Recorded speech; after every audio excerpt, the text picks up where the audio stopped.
মেয়েদের অভিনয় যে কতটা ভয়ঙ্কর, মেয়েরা যে বেঈমান, মেয়েরা যে বিশ্বাসঘাতক, আজকের গল্পটা না শুনলে তোমরা বুঝতেই পারবা না। তো গল্পটা সবাইকে শেষ পর্যন্ত শোনার অনুরোধ রইল। গল্পটা একটা সৌদি প্রবাসী ভাইয়াটা চোখে পানি নিয়ে বুকে পাথর চাপা দিয়ে এভাবেই বলতেছিল, ভাইয়া আমি 2023 সালের জানুয়ারি মাসে সৌদি আসি। সবকিছু ভালোই চলতেছিল, নতুন দেশ, নতুন মানুষ, নতুন জীবন, সবকিছু যেন স্বপ্নের মতোই লাগতেছিল। এক কথায় আমি যেন একটা খুশির জগতে হারিয়ে গেলাম। ভাইয়া আমি কখনো রিলেশন করি নাই, ইভেন কোনো মেয়ের সাথে কথা বলতেও আমার কেমন যেন লাগতো, কেমন যেন লজ্জা কাজ করতো। এজন্য কোনো মেয়ের সাথে কথা বলার চেষ্টাও করতাম না।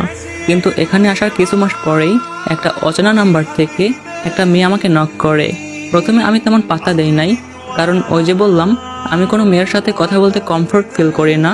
কিন্তু মেয়েটা আমাকে একের পর এক মেসেজ করে যেত। একটা পর্যায়ে আমি কৌতূহল নিয়ে তার সাথে কথা বলতে শুরু করি, তার পরিচয় জানতে চাই। দেন সে আমাকে বলে সে নাকি আমার একটা আত্মীয়র বান্ধবী।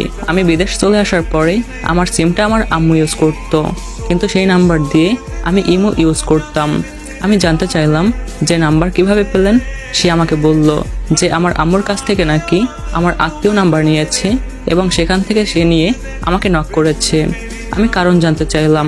দেন সে আমাকে বলল আপনি নাকি অনেক ভালো, আমার বান্ধবী সবসময় আপনার প্রশংসা করে, এই জন্য ভাবলাম যে আপনার সাথে কথা বলি, একটু খোঁজ খবর নেই।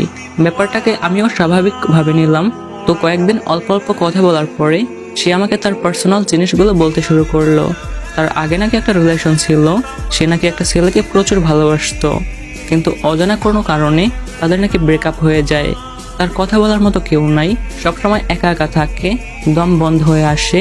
এজন্য নাকি আমাকে নক করেছে, আমার সাথে কথা বলে একটু হালকা হওয়ার জন্য আমাকে নাকি নক করেছে। ব্যাপারটা আমিও সহজভাবে নিলাম।